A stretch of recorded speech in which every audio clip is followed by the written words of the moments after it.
Excuse me.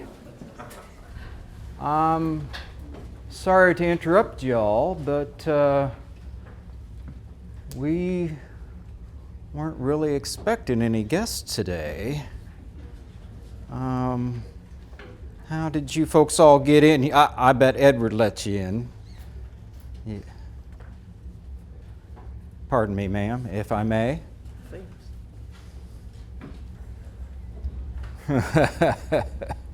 Yes, well, seeing as how I'm the only security agent on the premises here today, I'm afraid I'm going to have to take charge of the situation, and I'm just going to have to come around and take each one of your names and your place of residence so that I can be in touch with your local constable and verify your character. And if you don't mind, sir, I believe I shall begin with you.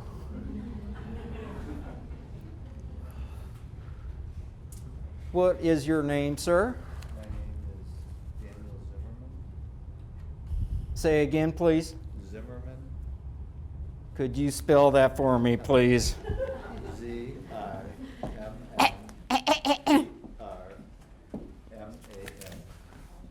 Ladies and gentlemen, all rise, please. Oh, no. The First Lady of the United States, Mrs. Mary Todd Lincoln. Thank you. Please be seated. Oh, please be seated. Thank you. Thank you. That's so very kind of you. Thank you very much. Pleasure. What are all these people doing here? Well, I'm not sure, ma'am, but they all seem to have invitations to be here today. Invitations? For today? Well, we had a reception just 3 days ago. We should not have another one until next week. Where's Mr. Stoddard? Well, he remained at the War Department when the President returned here about half an hour ago, ma'am.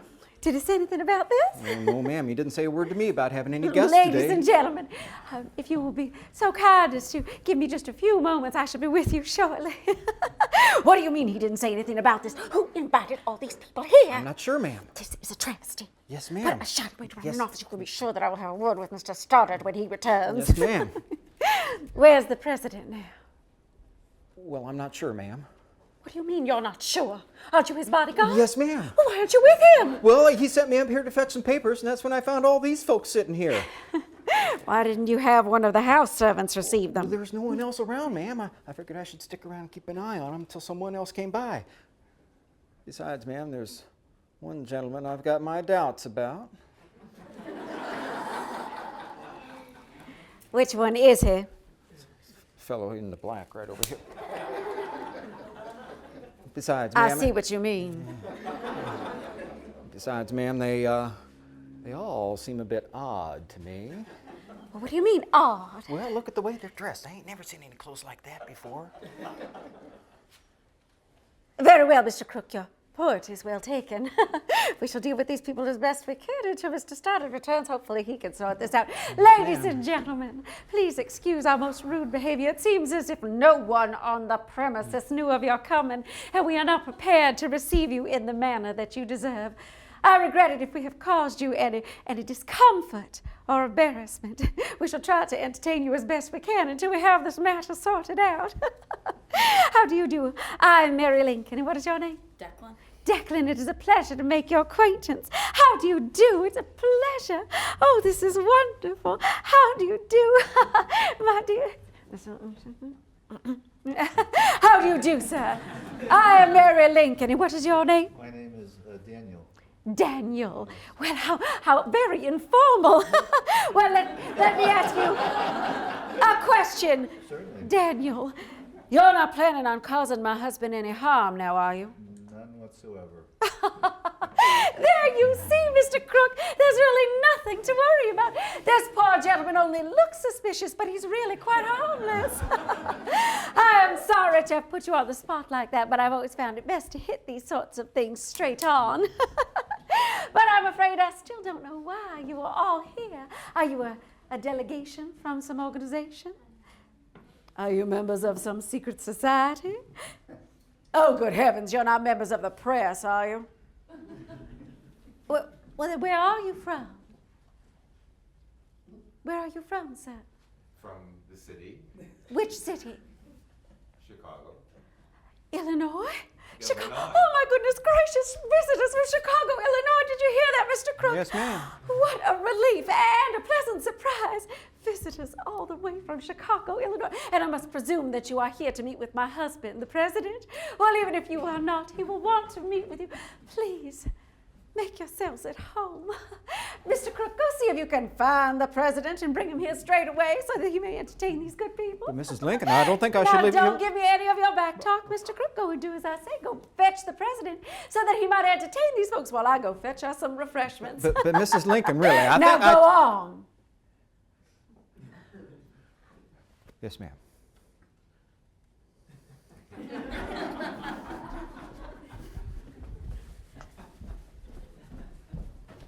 I beg your pardon for Mr. Crook's behavior. He is so devoted to his duties that he sometimes lacks a little common sense when it comes to dealing with good, decent people. I suppose that is what comes from looking for murderers in every corner and shadow. But let us not talk on such dark issues today. This is a joyous occasion indeed. Visitors all the way from Chicago, Illinois. Now, tell me, I'm most intrigued by the fashions that you folks are wearing today.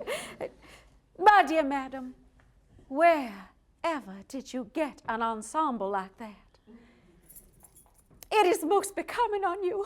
I can see that I have been away from the Midwest for far too long. It seems as though Chicago, Illinois is the new fashion capital of the world. I've never seen anything that even remotely resembles these revealing styles you ladies are wearing today. That doesn't surprise me, though. I have never found anything in the least bit interested in the terms of fashion in Washington, D.C. Oh, my goodness, no. I've always found it best to travel to New York City to do my shopping for the latest styles, but now I see that I must travel west and not east to find the true mecca of fashion.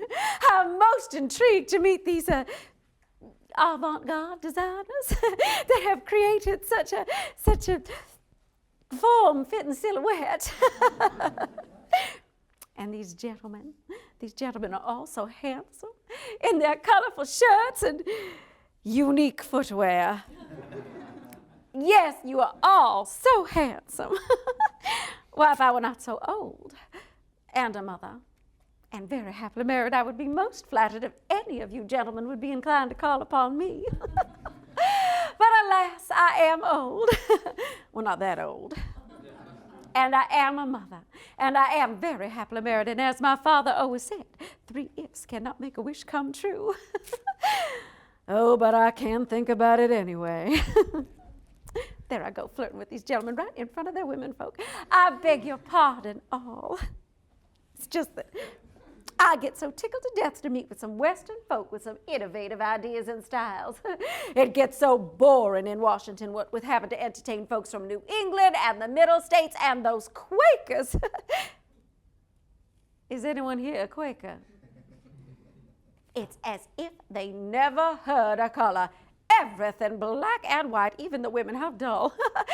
I mean, there's nothing wrong with black and white, my dear, but all the time, my goodness, I beg your pardon if I offend, but I believe that there is something lacking in any religion which ignores the glorious beauty of color that the good Lord has brushed before our eyes. While the magnificent peacock, the vicious baboon, and even the lowly salamander all revel in the splendid color of life. The Quakers would have us all be zebras. How boring this world would be if we all looked just alike. As the wise sage once said, la variété donne du piquant à la vie. Oh, Mr. Crook, there you are. Where's the president? Couldn't you find him? Well, yes, ma'am. Well, where is he then? Well, he's in his room with young Master Thomas. Well, why didn't you bring him here? These good people are waiting to meet with him. Well, yes, I'm sorry, ma'am, but they were having a very quiet little moment there together, and I didn't want to interrupt them. Mr. Crook. I'm sorry, ma'am, but the boy, he was being so quiet and calm and quiet, and I just didn't want to... Are you saying that my son is loud? Oh, no, ma'am. I should say no. No, ma'am. He is a darling child. Yes, ma'am. He may be a bit full of life, but that is quite normal for a child of his age. Yes, ma'am. Don't you know that the child suffers from claustrophobia, being cooped up in this drafty old house? Yes, ma'am. He can't go out and play with other children when he would for fear of kidnapping. Yes, I've heard ma'am. you say so yourself. Yes, I ma'am. know what you and the rest of the staff say about my son. Oh, I know. You say that he's spoiled. You say that he's a brat. Can't you see that the poor boy is lonely ever since the death of his own brother? Very well, Mr. Crook. I shall go and fetch the president myself. You stay here with these good people. I shall stop by the kitchen and have some lemonade prepared for you folks. Who would prefer tea instead? Don't be shy, folks. It's really no trouble at all. But Mrs. I won't be a moment. But Mrs. Lincoln.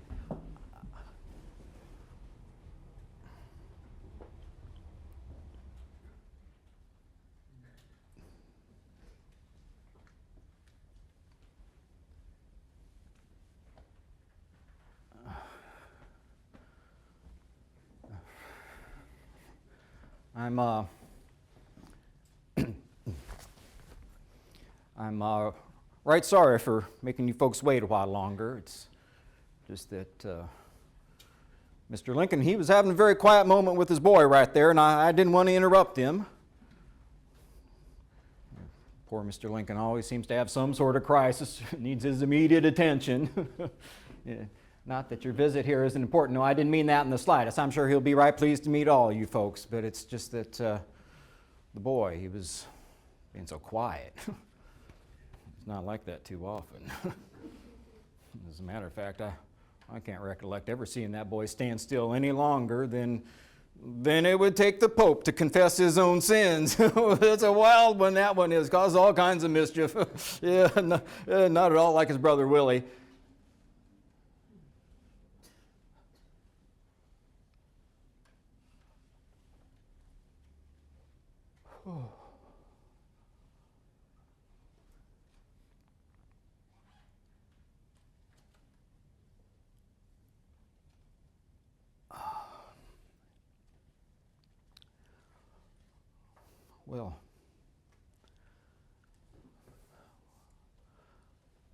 Well, you see, folks,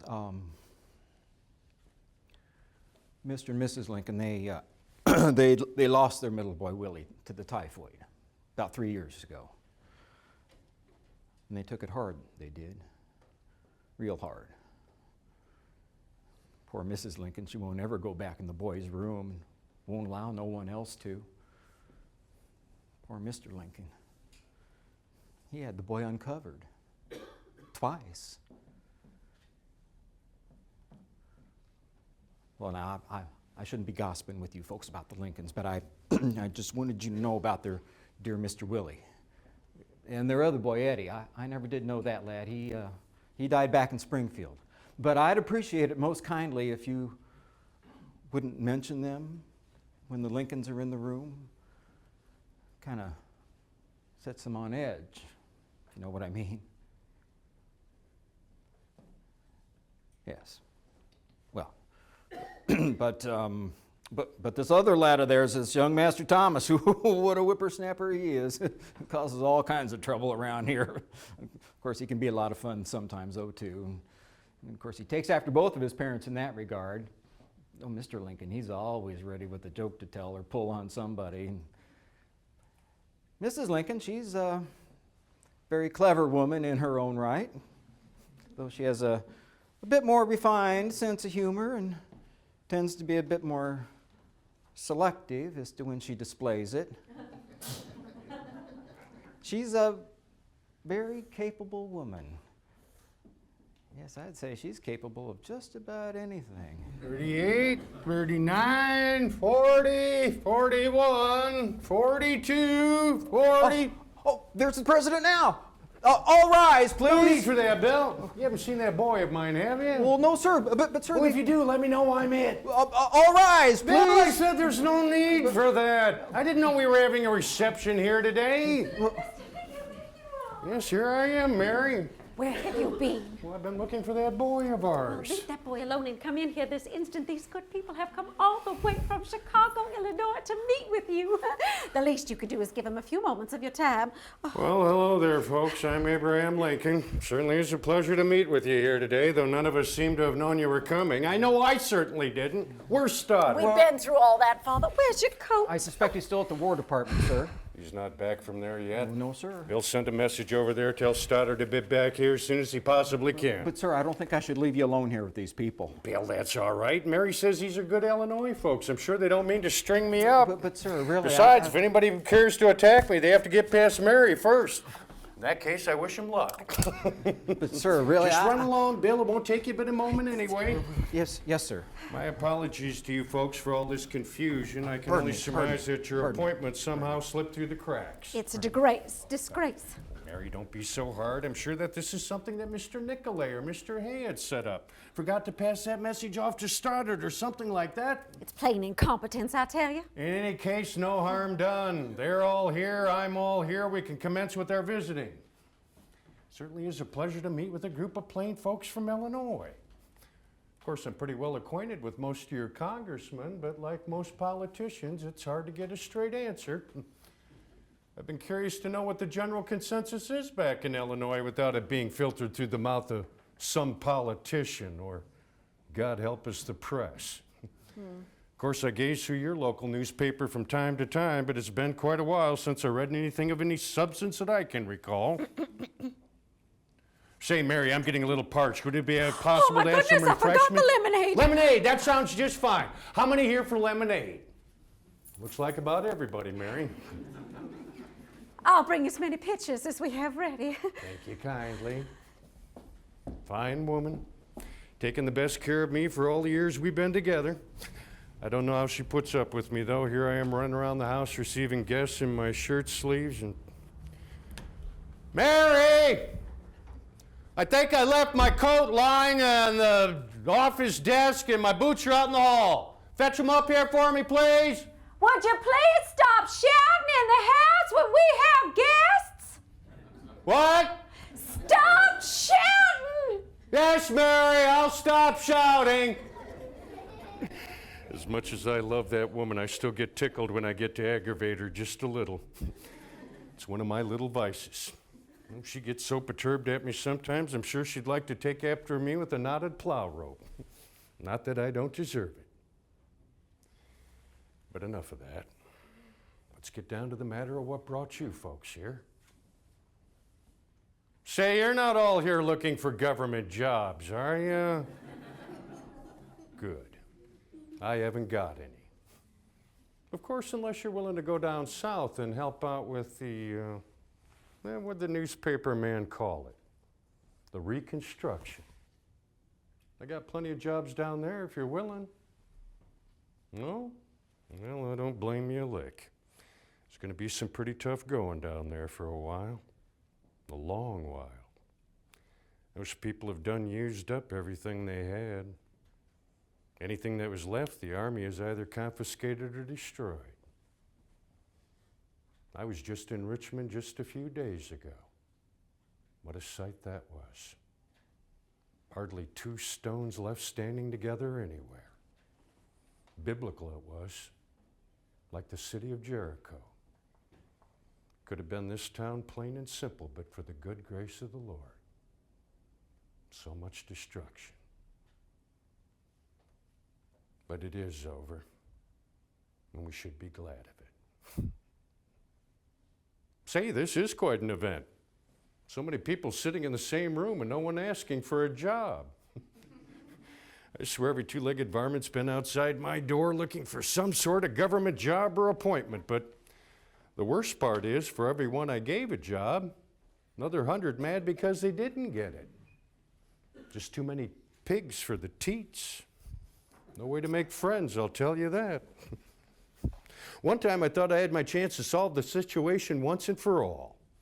I hadn't been in Washington too long when I started feeling a little poorly. So I asked the doctor, "What's all these blotches, Doc?" "That's varioloid," says he, "mild form of smallpox." "Is it contagious?" I asked. Very contagious, says he. Good, I said. Now I have something I can give everybody. Here I am, finally. Well, let us help you with that, Mother. No trouble. I carried it all the way from the kitchen. A few more steps isn't going to kill me. Why are you doing this? Where's all the kitchen help? Jessie's gone out for more lemons and all the rest aren't back from church yet. I don't mind, really. It reminds me of my home in Kentucky. When we would have the most marvelous parties at my father's home. We had the grandest time. Everything all right there, Bill? I got back as quick as I could, sir.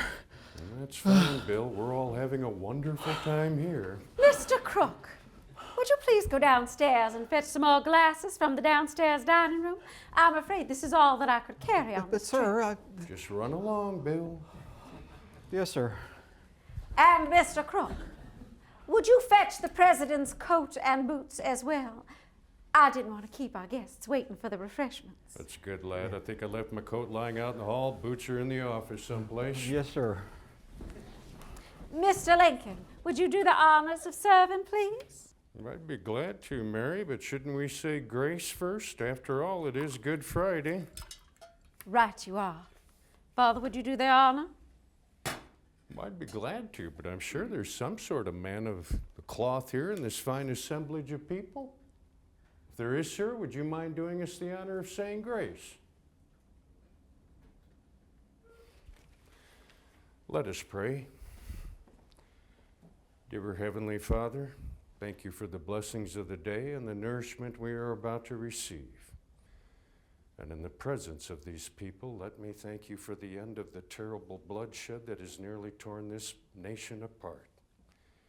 And ask for the safe return of all those loved ones still far from home. In the name of the Father, the Son, and the Holy Ghost, amen. Thank you. Now, if you gentlemen don't mind, I'll serve the ladies first, come back around when we have some more glasses.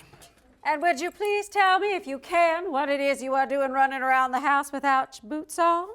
Just playing hide-and-go-seek with Tad. Kind of hard to sneak up on someone in this old house with your wooden-heeled boots on.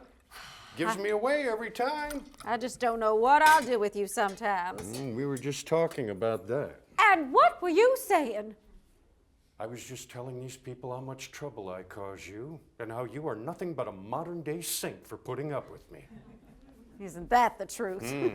I tell you, ladies, if your beaux cause you 1/4 of the anguish that I suffer at the hands of my husband, you have my deepest sympathies. He is always up to some sort of tomfoolery. Mary, you know, it's just my little way of dealing with all the seriousness that piles up. Well, your timing is most inappropriate Well, that sometimes. very well may be, but it gives me the greatest relief when I need it the most.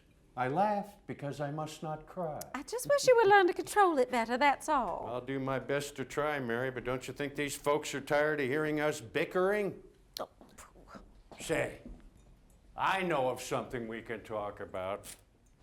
You folks must be awfully proud of General Grant. He's from Galena, you know. That's not too far from your neck of the woods. Do any of you know the Grants?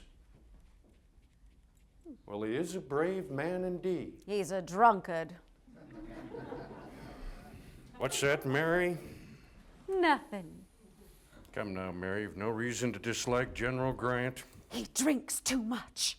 Well, I wish my other generals would drink his brand. Perhaps it would give them the courage to do what he has done. It takes no courage to have your men slaughtered by the thousands. Mary, we're not going to bore these folks with a discussion of General Grant's battle strategies. He has no strategies. He merely marches his men into the Confederate fire till the entire Confederate army runs out of bullets. Mary, we all know that it's Mrs. Grant that you really object to. I have nothing to say about her. Good. Except that she is the most pernicious woman I have ever met. I declare, Mr. Lincoln, the way she carries on in front of you, I don't know how you could be so fooled by her. Mary, you shouldn't say such things in front of others. I beg your pardon for my comments about Mrs. Grant, but they're true. Besides, nobody's fooling anybody. I see right through her little ploys just as easily as I see through yours. I use no ploys. Besides, Mary, I have good news. The Grants will not be accompanying us to the theater tonight. They won't? They won't? No, they won't. General Grant told me this morning at the cabinet meeting that him and Mrs. Grant are traveling to New Jersey to visit their daughter. Why didn't you tell me sooner? Well, I'm sorry, I forgot. What a pity. They'll miss a wonderful performance. I'm sure they'll survive. I wouldn't let General Grant get too close to you if I were you, Mr. Lincoln. I believe he's after your job. He's welcome to it. Mr. Lincoln, you shouldn't say such unguarded things in front of strangers. Well, I don't care who hears me, it's the truth. As I told General Schenck, if to be the head of hell is as hard as what I've had to undergo here, I'd find it in my heart to pity Satan himself. I've had quite enough of this job, and I'm sure this country's had quite enough of me, thank you very much. I can't believe I was ever re-elected. Let us help you with that, Bill. Who else for lemonade? Don't you dare give me that. Put those boots on this instant. Any word from Stoddard? No, sir, not yet. I hope they're not having more trouble over there. Maybe I'll just go over there and see what's going on. Don't you dare leave this house. These good people have waited long enough to speak with you. It's bad enough that we insulted them the first time by you wandering around. You are not going to insult them again by wandering off to that silly old War Department. The war is over, dear. Let those generals of yours take care of matters for just one moment. Knowing them, nothing will get accomplished while you're not there anyway. You're right, Mary, as usual. I'm sure I've spent more time over there in the past 4 years than I have in this house. That's the truth. Bill, that gives me another idea, though. Send another message over there and ask Stanton if he won't change his mind and let me use his Major Eckert as an escort to the theater tonight. Tom Eckert? Yes. Oh, that's a grand idea, sir. Tom's as big as a barn. He sure is. I figure his mere presence will keep some of the puny assassins away for a while. Mr. Lincoln, you know I don't like to hear talk like that. Well, I'm sorry you heard it, Mary, but it happens to be a matter of fact that there are some people that'd like to see your husband dead. I won't listen to such talk. And shame on you for bringing up such an unpleasant subject in front of these good people. You're right, Mary, and my apologies to you folks, but I'm sure as it comes to no surprise to anyone that there have been and will continue to be threats and attempts upon my life. Well, I hope you're mistaken, sir. I hope so too, Bill. I've often expressed an expectation to die, but never a desire to Stop die. that! Mary, don't take me so seriously. I have every confidence in Bill here. But if the thing is to be done, it is impossible to prevent. But really, sir. I know, Bill, if they didn't try to get me now, why would they try to get me in Richmond or any other place? Sometimes there's just no explaining some people's thinking. I can't stand this anymore. If you insist on talking on this abominable topic, I believe that I shall have to leave. If you ladies and gentlemen will be so kind as to excuse me, I believe that I shall go for more lemonade. Wonderful idea, Mary. Bill, run that message over to Stanton, then give Mrs. Lincoln a hand with the refreshments. And Mr. Crook, if Mr. Eckert is not available, please extend a message to my cousin Claire Harris and her fiancé Major Rathbone.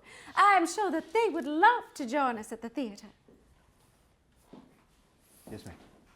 Now, while I'm gone, I don't want you wasting any of these good people's time with any of your outlandish stories. No, Mary. Or any lies about me. Yes, Mary. And nothing off color. There are young ladies present. Of course not. Mr. Lincoln, I shall be back shortly. Wonderful mother.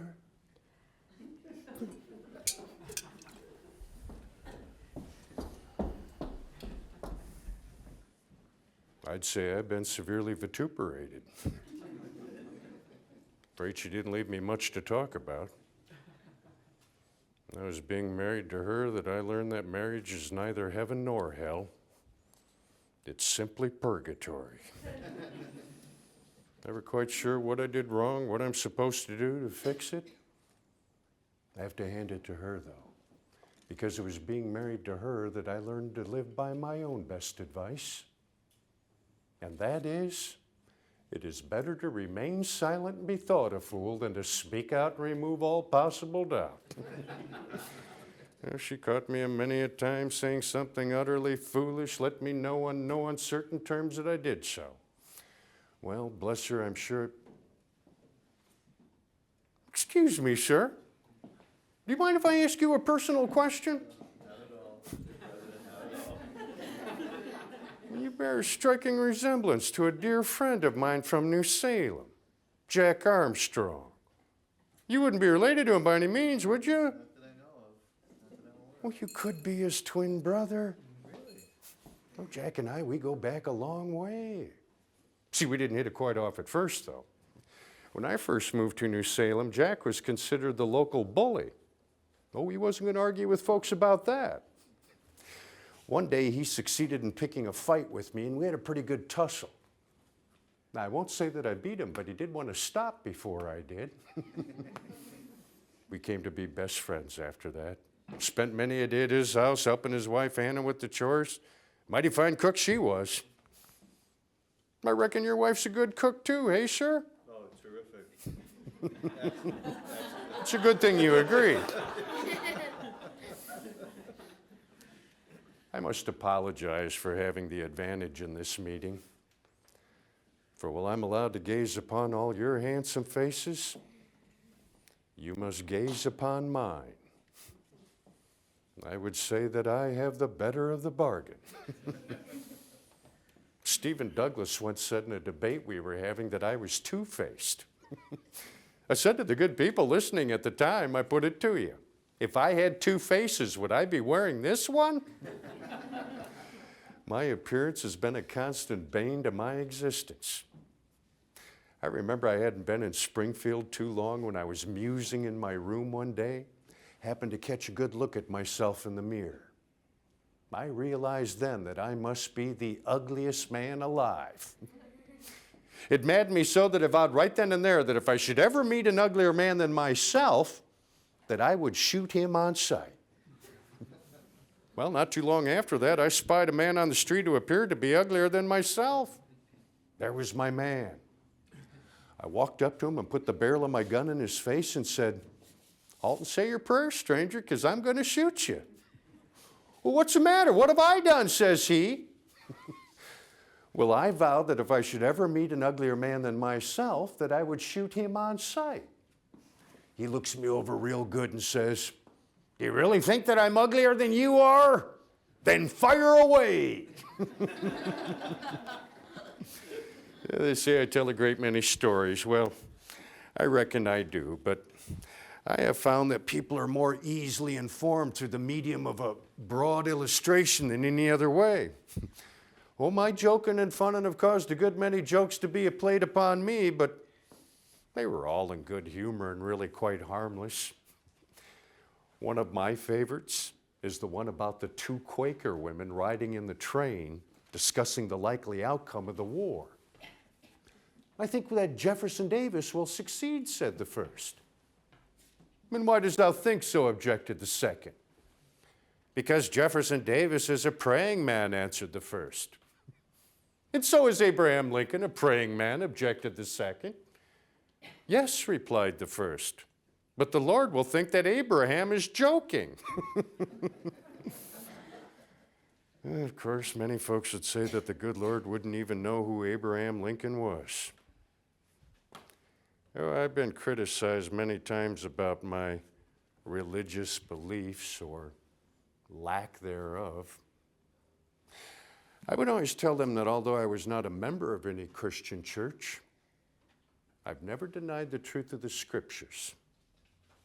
And I've never spoken with intentional disrespect toward any denomination of Christians in particular, just some particular Christians. As to the Bible, I've only this to say. I believe it is the best gift which God has given us. If it were not for this book, we would not know right from wrong. All those things desires to man are contained in it. I've always considered religion a matter of individual conscience You come into the world alone, and the good Lord takes you back the same way. I see no reason why a person should depend upon others for a relationship with the Almighty in between times. Now, this position has brought me a great deal of criticism, but I've endured a great amount of ridicule without much malice. And I've received a great deal of kindness, not quite free from ridicule. I'm used to it. Now, don't get me wrong. Nothing is more important for the preservation of society in particular or civilization at large, but I've always considered preachers a funny sort of lot. I always like to have my preachers acting as if they were fighting a swarm of bees. That always got the Holy Ghost excited in me. I remember an old line Baptist preacher dressed in coarse linen pantaloons and shirt, pants made the old-fashioned way with a flap in the front, made to attach to his frame without the aid of suspenders. Single button at his collar held his shirt in place. He rose up to the pulpit and with a loud voice announced his text. I am the Christ whom I shall represent today. Now, about this time, a little blue lizard run up in the roomy pantaloons. Well, not wanting to interrupt the steady flow of his sermon, the preacher slapped away at his leg, hoping to arrest the intruder. But his efforts were in vain, and the little critter ascended higher and higher. Continuing his sermon, the preacher reached for his waistband, and with one kick, off came the pantaloons. But meanwhile, that little lizard had crossed the equatorial line of the preacher's person and was exploring that region of his anatomy that lies in the center of his back. Oh, things were growing interesting, but the sermon grinded on. Just then the preacher reached for his collar button, and with one swift move, off came the shirt. The congregation sat there for a moment as if dazed. At length, one old woman in the back of the church rose up and shouted out, "If you represent Christ, then I am done with the Bible." Oh, but the best thing I ever heard in church is when this preacher was saying that the Savior was the only perfect man who ever lived in the world. And also, there was no record in the Bible or any other place of a perfect woman having lived. Just then, the preacher was interrupted when one woman shouted out, "I know of a perfect woman, heard about her every day for the past 6 years." Preacher looked a little perplexed and asked the woman, "Who was she?" "My husband's first wife." There I go talking about wives again. I reckon I returned to the subject so readily because, well, it's the one thing most of us have in common. Is this your wife here, sir? Sure is. Well, my congratulations to you for finding such a fine woman to take care of you. My congratulations to you both. Thank you. You know, I dare say you also remind me of another dear friend of mine from New Salem. Really? Her name was Anne. I'm afraid she died of the fever while she was still quite young. Oh, what a dear woman she was. I was very fond of her. As it turns out, she was betrothed to another at the time, and, well, I've never found it wise to do any farming on another man's land. As it turns out, that scoundrel ventured back to the east, left the poor girl there jilted. I'm afraid she succumbed to the sickness before I could make my intentions known. It left me most disheartened. Please don't tell me that you are speaking of that Miss Rutledge again. Yes. You know what always upsets you whenever you speak of her? Yes. What possessed you to mention her then? Well, this dear woman here bears a striking resemblance to her, and I thought if And I I were just think that it is very distasteful that you should point out that any of our guests remind you of a dead woman. No, she's right. My apologies to you, madam. I hope I've caused you no offense with my remarks. Please accept my apologies. Abraham Lincoln! would you please distribute the cookies? And Mr. Crook, would you please pour? Where in tarnation's all the kitchen help? Abraham Lincoln, watch your language.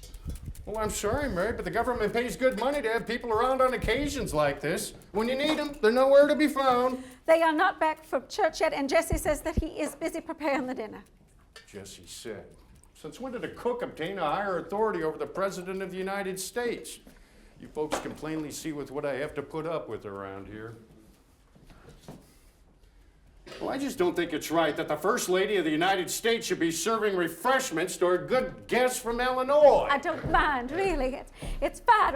Where are you going? I'm going to get some help in here. No, Mr. Samuel! Mr. Lincoln, stop shouting! Abraham Get Lincoln, yourselves in stop here! shouting this instant! Edward! Abraham Lincoln! Stop shouting this instant. How many times have I told you not to shout in the house when we have guests? Have I taught you nothing? But Mary, But nothing. Now, I told you, I don't mind serving these people.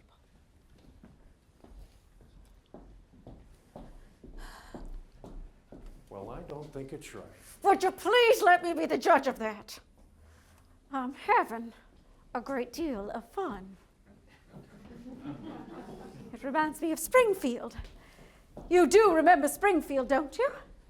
Often thinking nothing else. Well, then please, mind your manners. Sure, these good people are tired of hearing us bickering. My goodness, they must think that we do nothing else. Why shouldn't they? We're married, aren't we? Abraham Lincoln, we have a wonderful marriage, and you know it. Now, if you don't mind, I would like to change the subject to something a little more pleasant and enjoyable for our guests. What would you recommend we talk about, Mother?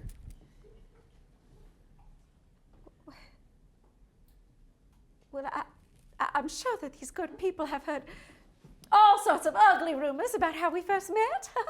Why don't we set them straight and tell them the true story? You do remember the story, don't you? Well, of course I do.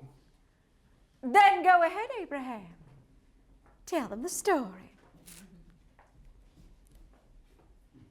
Go on.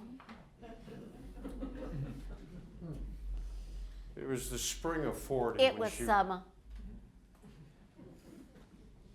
It was the summer of 40 when she was visiting her sister Elizabeth. Elizabeth and her husband Ninian Edwards. They're in their at home in home. Springfield. Perhaps you know the place. It is quite one of the grandest homes in town. Now, it's right there on the corner of 4th and Miller. Oh, yes, of course. 4th and Miller. Well, go ahead, Abraham. Tell them the story. All right, then. They were having one of their famous parties. And I was doing my best to entertain several of the gentlemen there. Oh, she was surrounded like bees on a honey pot. When I looked up, and there, across the room, was this tall stranger. Well, he made his way toward me, Oh, Mary. and he leans down. He leans way down.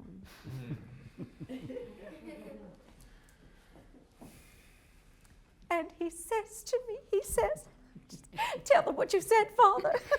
Yeah, I said, my dear Mary Todd, if you would do me the honor, I should like to dance with you in the very worst way. Well, I have always admired boldness in a man, so I accepted the invitation of this tall stranger. We made our way to the center of the dance floor, and there, to the amazement of everyone in the room, we danced.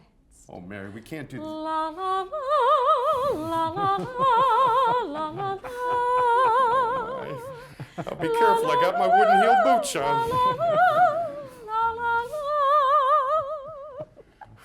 After the dance had ended, I went back to my seat, and all my lady friends had gathered round, and they asked me how he had danced. And so I told them, I said, just as he said he would, in the very worst way. Well, but you folks can see I'm not too long on social graces. Oh, my When I goodness. saw this dear woman sitting across the room, I knew I wanted to make her acquaintance. Devil take the highmost as to what happened next. You know, after that dance, I wasn't even sure if she had any toes left. Oh, but she didn't seem to mind. And it's not as if I was the only fish in the pond. She had more suitors than a dog has fleas. Mr. Lincoln, you exaggerate. Yeah, well, perhaps I do, but I know the winnings of your favors is the hardest thing I've done before or since. You see, folks, it was all an uphill battle because her family didn't approve of me in the least. Now, Mr. Lincoln, you know they respected you as much as I do. No, your family was quite right to have their doubts about me. I'm afraid I didn't have many prospects at the time. Ah, but you had the one thing that most men in those days didn't have. Potential. Well, that's a pretty safe bet, Mary, because from where I started, there was nowhere to go but up. But I had the good sense to see it in you. And with much effort, we have been able to attain the highest office in the land. You should be very proud of yourself. Couldn't have done it without you, though. That's quite true. But whenever I think about what we have accomplished, I still must think about the great amount of work that still lies ahead. Yes, Abraham. But I have every faith in you that you can do it. You have saved this country from a horrible future of dissection and distrust. Well, now, I may have stopped the dissection, but it'll take a while to win back the trust. Our good brothers in the South have lost much. It'll take many years for the healing of their discontent. Good What we brothers, are proposed is a discontent. simple How can you plan that speak if so they- warmly of those awful people who nearly tore this country apart? They simply got what they deserved, that's all. Mary, nobody deserved this war. Some of them did. Some of them deserved to be hung from the nearest tree. All they were concerned about was the labor that they could squeeze from the blood of their Negro slaves while their poor white brothers were struggling on their one-mule farms. You ought to take them all out and hang them from the trees of the south lawn of the executive mansion. That's the justice they deserve. This is hardly the place to bring up Just these tell sort of these things. people Don't about the insult plans them. that you I'll have take- made. Tell them about the 13th Amendment, which legally freed the slaves once and for all. Tell them how you will promote the rights of tax-paying Negroes so they can take some bit of control over their own lives. Tell them how you will encourage the Negroes to move to the new territories, to carve out new lives for themselves, far from the putrid smell of Southern hospitality. Tell them, Abraham Lincoln, you tell them!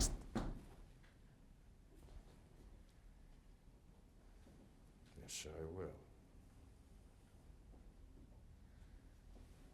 I'll tell them all about it.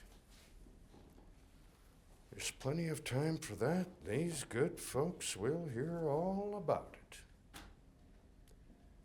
But Mary, don't you think you should excuse yourself for a few moments? You look a little peaked to me. We have guests. I'm sure they won't mind if you retire for just a few moments. Will you, folks? There, you see? Father, it is room for a hostess to leave her guests. I shall remain with them. They shall not be left alone. You won't let them leave without my saying goodbye. I wouldn't think of it. I'll have Bill fetch you before they leave. Isn't that right, Bill? Oh, yes, sir. I'll be glad to. There, you see? We have it all under control. Perhaps I do feel a bit tired. Well, of course you do. It's been a long day already. We'll be out late tonight. You should get some rest. But only if you promise to rouse me so that I may bid these good people farewell before they leave. I promise. You too, Bill. Oh, yes, ma'am. I won't let them leave before you've said your goodbyes. Mr. Crook, come here.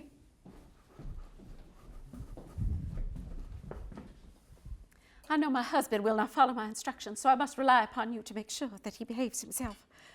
Please do not let him bore these people with any talk of politics or embarrass them with any of his off-color jokes.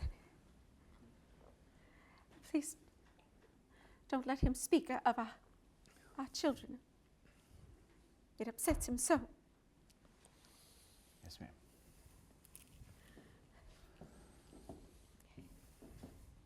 You ladies and gentlemen will be so kind as to excuse me. I believe that I shall retire for just a few moments so that I may refresh myself and return to you shortly. By your leave. Don't forget. Wake me. Yes, Mary.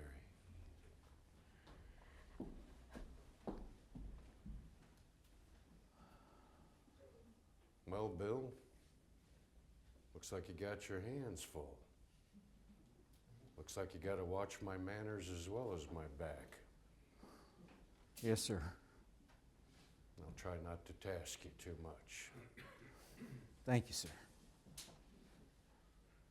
As for you folks, I must apologize for Mrs. Lincoln and abandoning you here with me, but as I've mentioned, it's been a long day already.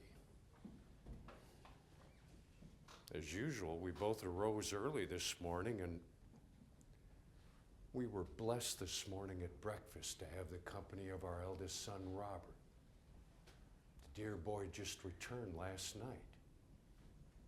And he gave me his firsthand account of the surrender of General Lee at Appomattox Courthouse some 5 days ago. Quite an event. I wish I could have been there myself. I look forward to meeting General Lee someday. I know most of you folks may not care for that idea, but he has won my admiration and respect for his brilliant successes under desperate conditions. I could only wish that he had not been so successful. But that's the way things are. In any case, it's quite an emotional time for Mary to have her son home safe and sound, as it would be for any mother, and I'm afraid it's taxed her strength a bit more than usual, and certainly more than she'd admit. Life in this house has not been easy. I should also explain her harsh feelings toward the slaveholders, as she alluded to in her comments. Now, as most of you folks know, I'm sure, many of her family were slaveholders before the war. With great shame and embarrassment, she admits this.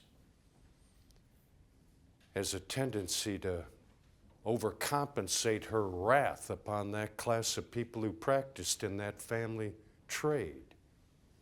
She loved her family dearly and indeed has lost many kinfolk. Because of her family's sympathies toward the Confederate cause, many people suspected that her kin were using her to gain access to myself and my generals, so as to spy on our operations. I'm sure most of you learned people have read about this in your newspaper, but what you may not have read about is that there was a Senate committee conducting its own investigation into Mary's patriotism. It made her most upset. One night they were trying to have a secret meeting, so I paid him a little visit.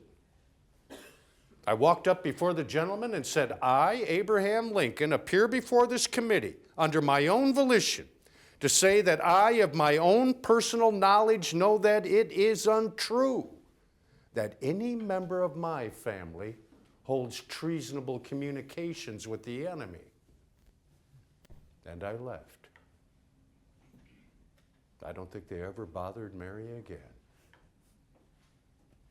Of course, that's not the only time I had to step to her defense. I had to fight a duel for her one time. Well, almost fought. You see, it was several years ago, and Mary and a dear friend of hers under the name of Aunt Becca had written a few clever articles in the Sangamon Journal about a particular political adversary of ours in Illinois. Oh, all right, I admit I wrote some of them too, but they were really quite honorable in their intent.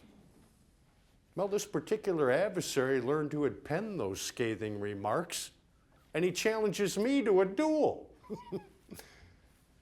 I had thought of having him fight Mary. Oh, but that wouldn't have been fair to the poor fella. He wouldn't have stood a chance. So I accepted his challenge, and as the choice of weapons was to my favor, I suggested flinging cow dung at 5 paces. He was not amused. As I remember, we met in some field and some swords are drawn, but that was pretty much the end of it. In any case, I maintained the honor of myself and my dear Mary Todd, and I believe she respected me for it. Indeed, that may have been the only thing recommending myself to her. Now, I know we've covered this ground before, but it's always been a matter of profound wonder to me that she ever accepted my attentions in the first place, let alone my proposal of marriage. She could have had any choice of man of substance for 5 states around when she settled on Mr. Lincoln's son. I still don't understand it. Of course, I've never understood why anybody get married in the first place. There's so many obstacles and challenges that threaten to tear a marriage apart, such as this war, for instance.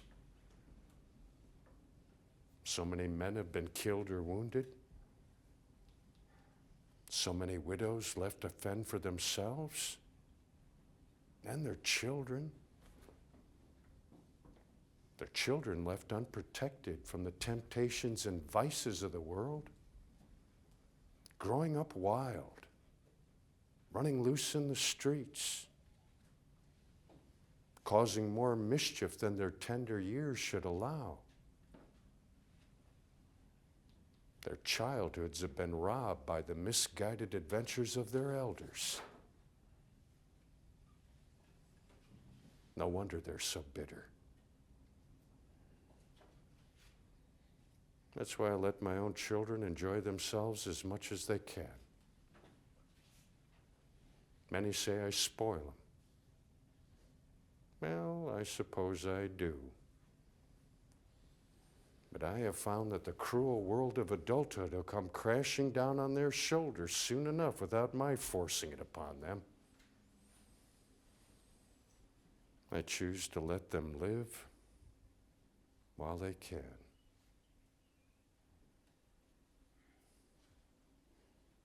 We've already lost 2 boys. One here, one back in Springfield. It's been a constant weight upon my soul.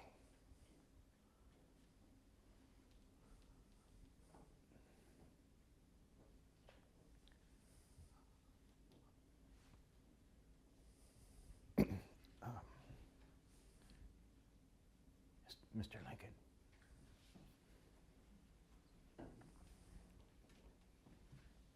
Mr. Lincoln.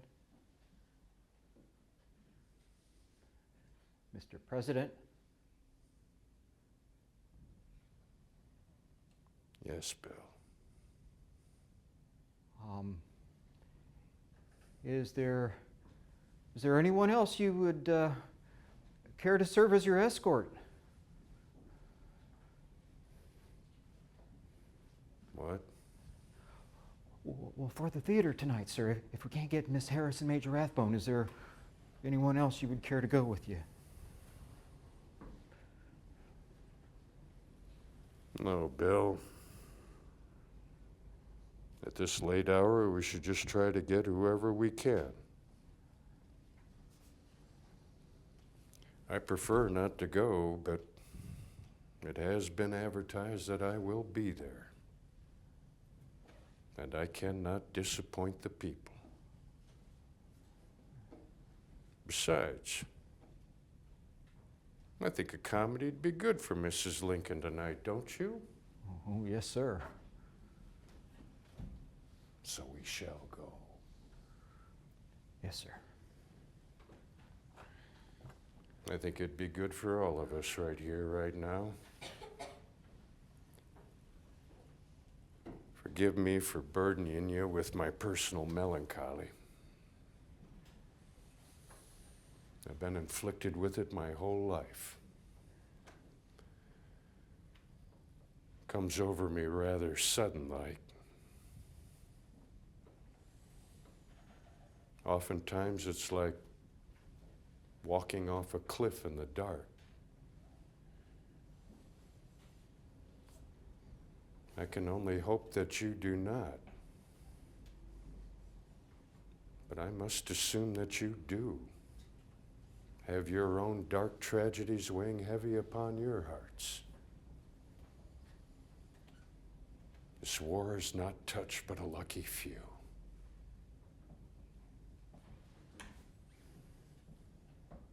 Now and again I say the pleasure is mostly mine.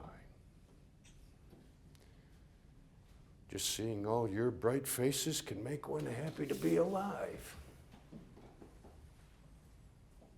All of you in your most splendid and stylish clothing. Even you, my good sir. I could only assume you could not afford a suit and a tie for your visit here today. No, but I am most pleased with how fastidious he is with his personal grooming. Speaks well of you, sir. And I'm glad you've forsaken the dictates of fashion in order to afford this visit here tonight. It's a pleasure to make your acquaintance. Say, I haven't told you folks any lawyer jokes yet, have I? They're the best. These are the ones that the people ask for the most. I wonder why that is. Probably because there's this vague popular tradition that lawyers are necessarily dishonest. No, truly. People tell lawyers their secrets. Why is that? Why would they tell their lawyer their secret when they don't trust him in the first place? Yet the impression is common, almost universal. Of course, you know why they call it practicing law, don't you? Because you never get it exactly right. In all my years of practicing law, I've heard some of the saddest stories you can imagine. I was up against this colleague one day defending my client on a battery charge when the plaintiff had provoked the fight in the first place. My learned opponent ended up using so much time that the judge only gave me 1 minute to reply. So, I told the jury a little story about a man walking down the road with his pitchfork when he was suddenly attacked by a dog. Trying to defend himself and ward off the beast, the prongs of his pitchfork stuck in the critter. Killed it. Farmer came running out of his house. "What made you kill my dog?" "Well, what made him attack me?" "Why didn't you go after him at the other end of your pitchfork?" "Why didn't he come after me with his other end?" Abraham Lincoln, what in the world do you think that you're doing? I'm sorry, I just got into telling the pitchfork and the dog story. And I see that you were trying to put your best face forward. Mary, I guess Bill's never heard that one before. It won't happen again, I promise. Mary, something else has happened, I can tell. What's the matter? I thought I saw Willie again. What? I thought I saw Willie again. I went upstairs to lie down just like you had said. I had just about drifted off to sleep and I saw him standing there at the foot of the bed and it frightened me so I thought you were in some kind of danger and so I came upstairs to make sure that you were all right. Well, Mary, as you can see, I'm quite all right. It's you I'm concerned I'll about. be all right. It's just that it frightened me so. Well, I'm sure it reminded did. me of the time that you saw your double reflection in the mirror. Oh, Mary, Don't you don't. remember you saw yourself? Yes, and Mary, then off but- to the side, a paler reflection, and Mary, it don't- troubled you so. And I said, You said that it probably meant I'd be elected to another term, but I wouldn't live to see the end of it. We can excuse ourselves if you'd like. no, these good people have come so far to see you. and you were having such a good time.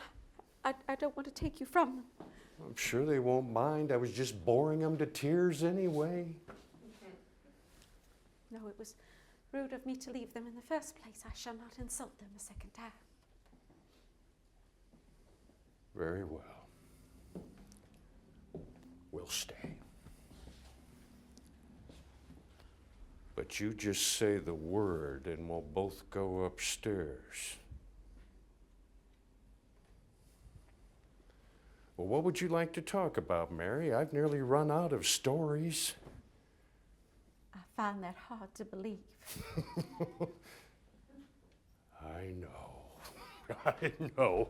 Bill, run downstairs. Look in the top drawer of the cabinet between the desk. I think I left a folder in there. Yes, sir. What folder? Fetch it for me, will you, please? Yes. I know what always picks up your spirits. My generals. Oh, no, I don't want to talk about those silly old fools. They make me so angry Oh, sometimes. we love to make fun of them, too. It's really quite an easy sport. They supply all the ammunition. Oftentimes, they shoot themselves in their own foot, and I needn't fire a shot. One time, I went to the Barnum Circus, and I saw the famous midgets perform. General Tom Thumb and Admiral Nutt. What a sight they were, no taller than that. Well, I walked up to Mr. Barnum, and I said, "You got some pretty small generals there, Mr. Barnum, but I think I can beat you." All right, you had to be there. Here they are, sir. Oh, thank you kindly, Bill. That's it. I really wish you wouldn't do this. Those silly old fools really do not amuse Oh, me. of course they do. Some of the things they say are so ridiculous. Oh, now these are some of the best ones. These are some dispatches from General McClellan. Oh, he was the prince of procrastination. Mr. Lincoln, you mustn't slander the man. He may have friends in the room. Good. Then they'll know exactly what I'm talking about. I'm merely stating the facts as revealed in the official correspondence between a commander-in-chief and his top-ranking general. And the fact of the matter is, the man wouldn't fight. He outnumbered the enemy at least 3-1, still he wouldn't attack. He wrote to me one time about some rubbish about sore-tongued and fatigued horses. So I wrote to him, "General McClellan, I have just read your dispatch about sore-tongued and fatigued horses. Will you pardon me for asking what the horses of your army have done since the Battle of Antietam that would fatigue anything?" I tell you, it got to be so bad. One time I had to ask him, if he wasn't using the army, I should like to borrow it for a while. I don't know why you put up with him for so long. And nor do I. Of course, many of my advisors told me that General McClellan held me in scorn. I told them that I would hold his horse's tail if he would just win some battles. Oh, now this is a good one. This is the one about the Confederates that had caught 12 Army mules and a brigadier general. Oh, you see, folks, I was most upset. I could make another brigadier general, But those mules cost $200 apiece. Oh, Mr. Lincoln, tell them the one about the congressman at Bull Run. Oh, now that is a good one. You see, folks, it was the first Battle of Bull Run. Happened back in July of '61. Oh, we were cocky then. No, Mr. Lincoln, tell them about the congressman. Oh, yes. There was this congressman. Yes. Where was he from? It doesn't matter. Quite Tell them right. the story. Who had volunteered to lead a regiment into battle. Well, after we took our licking, this particular man was seen leading the retreat back to the Capitol. I've never known but one man who could run like that. Well, he was a young lad not too far from your neck of the woods who'd been sparking with the girl, much against the wishes of her father. In fact, the old man took such a dislike to the lad, he vowed to shoot him if he ever caught him on his premises again. One night, the boy had learned that the old man had gone into town. So he made his way out to the farm, sitting in the parlor with his arm around the girl when he suddenly spies the old man coming around the corner of the house with a shotgun.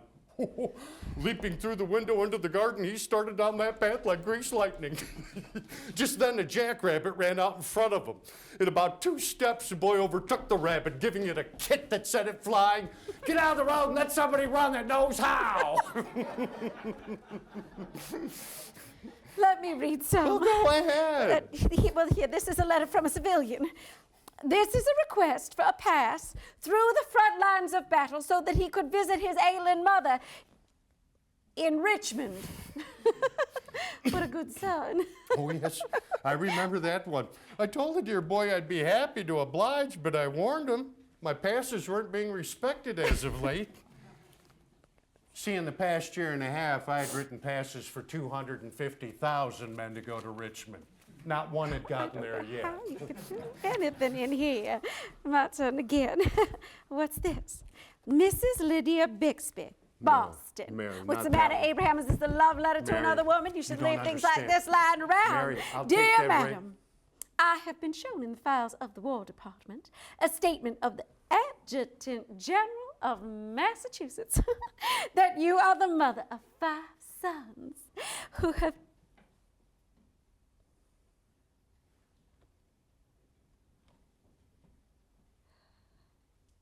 have died gloriously on the field of battle. I read any words of mine that should beguile the grief of a loss so overwhelming. But I cannot help from tendering to you the consolation that may be found in the thanks of the Republic that they died to save. I pray that our Heavenly Father may assuage the anguish of your bereavement and leave you only the cherished memory of the loved and lost, and the solemn pride that must be yours to have laid so costly a sacrifice upon the altar of freedom.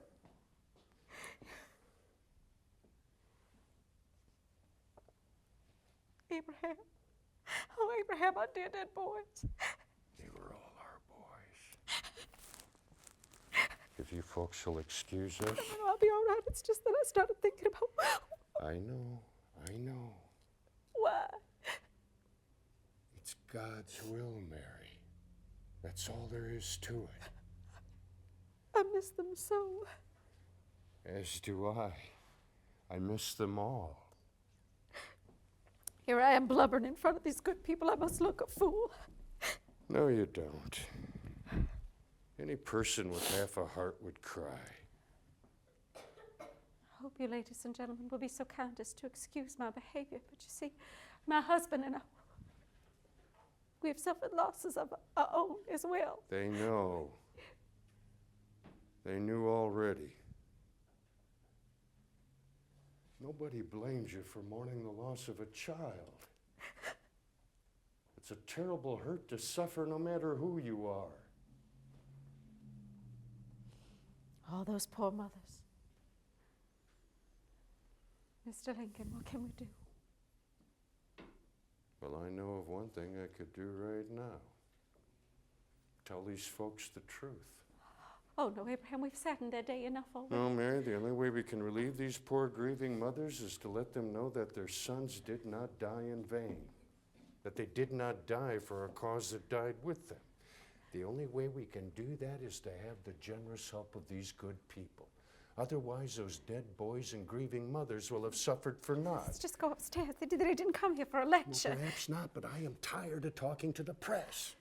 Everything I say gets so twisted around until I can't even recognize what it is I truly said. Sometimes they can create such a fantastic arrangement of words, they can prove that a horse chestnut is a chestnut horse. But we mustn't impose upon them. Besides, they may not all agree with you. Well, that's fine. We're all citizens here. I just want to be quoted fairly. Now, I have from time to time appeared to be the proper thing to do or say. It obliged no one to follow me, and I trust it obliged.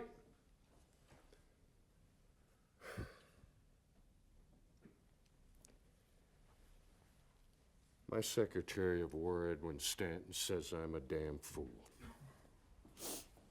Well, then I must be one, because he's generally light, usually says what's on his mind.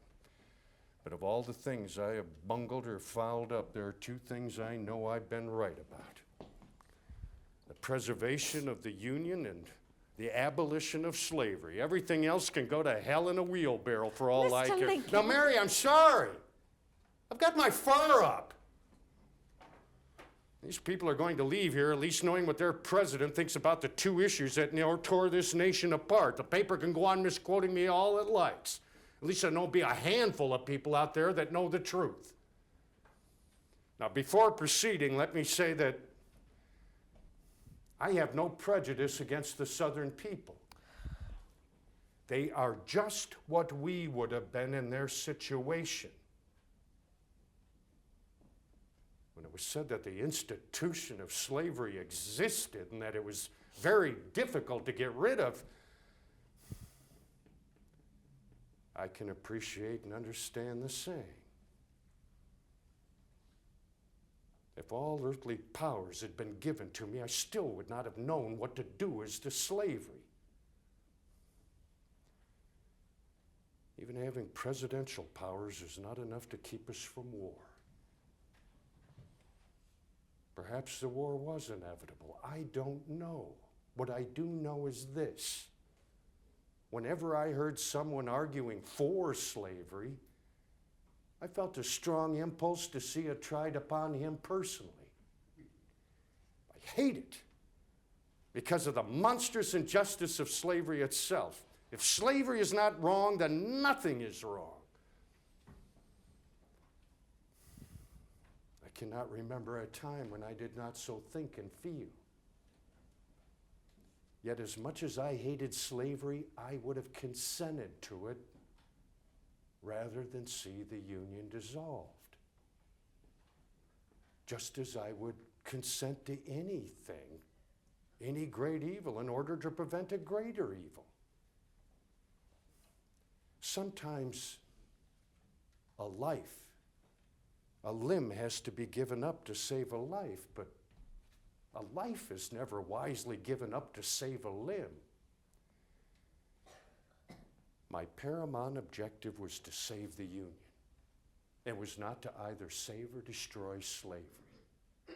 If I could have saved the Union without setting any slave free, I would have done it. In great contests, each party claims to act in accordance with the will of God. Both may be, one must be wrong, for God cannot be for and against the same thing at the same time. I was approached with the most opposite opinions and advice by religious men who were all equally certain that they represented the divine will of providence. Well, I hoped it would not be irreverent for me to say that if it were possible for God to reveal his will to others on a point so connected to my duty, it might be supposed that he'd reveal it to me directly. For unless I am more deceived in myself than I often am, it has always been my most earnest desire to know the will of providence in this matter. And if I would have known what it was, I would have done it. I knew what it was all along. Emancipation. It's like this preacher I met when I was out riding the circuit court in northern Illinois.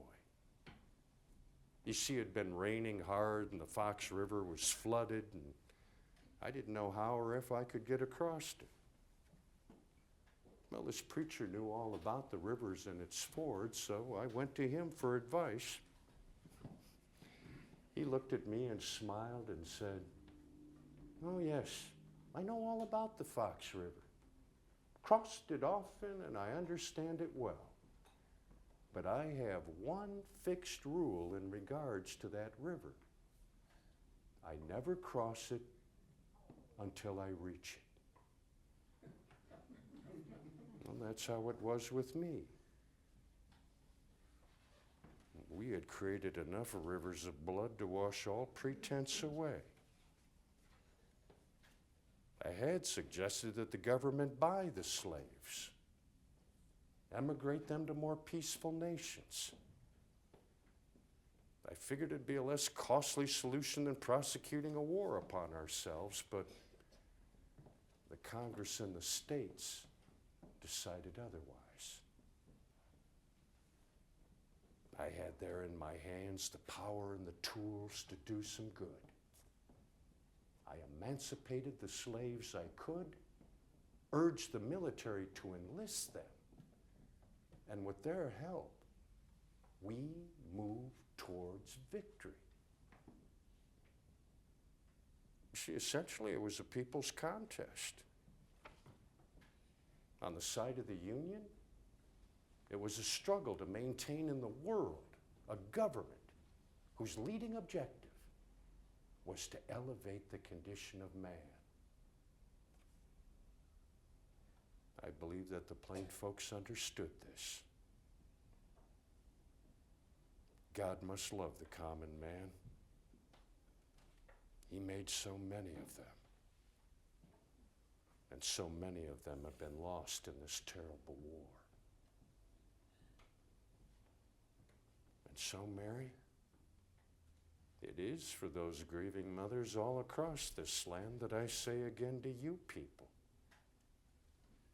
It is for us, the living, rather, to be here dedicated to the unfinished work which they who fought here have thus far so nobly advanced.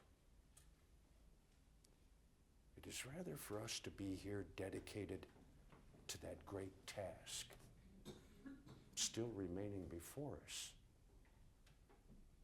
that from these honored dead, we take increased devotion to that cause for which they gave the last full measure of devotion. That we here highly resolve that these dead shall not have died in vain. That this nation, under God, shall have a new birth of freedom.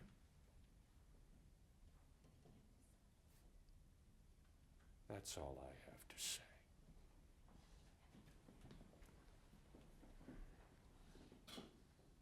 I'm so proud of you.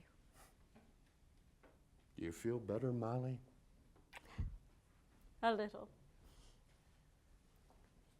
Forgive me for burdening you with this, but I hope you will join with me as we must continue in this struggle. As a nation of free men, we must live together for all time or die by suicide. Said enough. I've said it all before. I shall be doomed to keep saying it until my dying breath. Please don't say that. I'm sorry if I upset you, Mary, but I had to take this course. Let the people know the truth and the country is safe. I did the very best I knew how.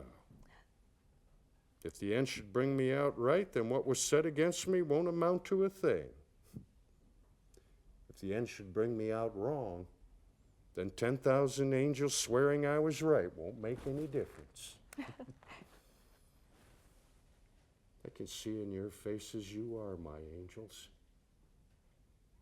It is for you in your time to come to reverse the maxim to say that right makes might. If each of us can remove the bigotry in our own lives, then it will be rid of in all of us. And we too, Mrs. Lincoln, must come to terms with our own ghosts. Yes, Mary, we must. No. What sort of hypocrites do you want us to be? I don't think that I can.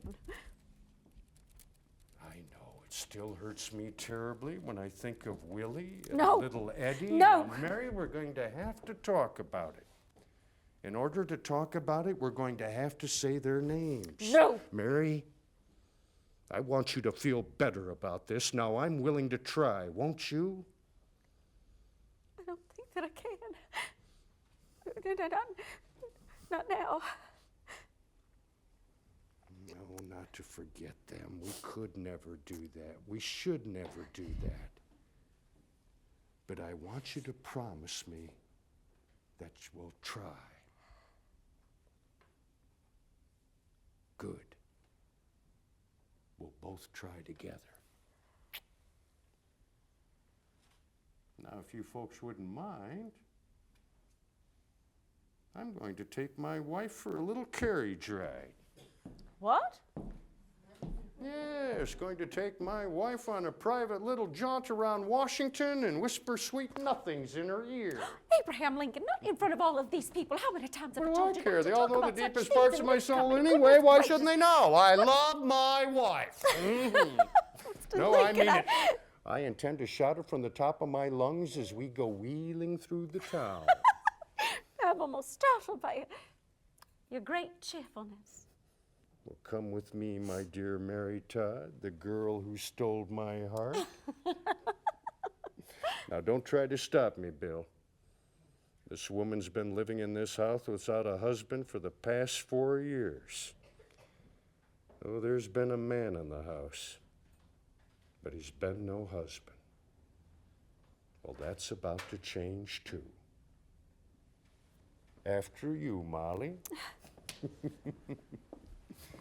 And now, if you folks wouldn't mind, we shall bid you adieu.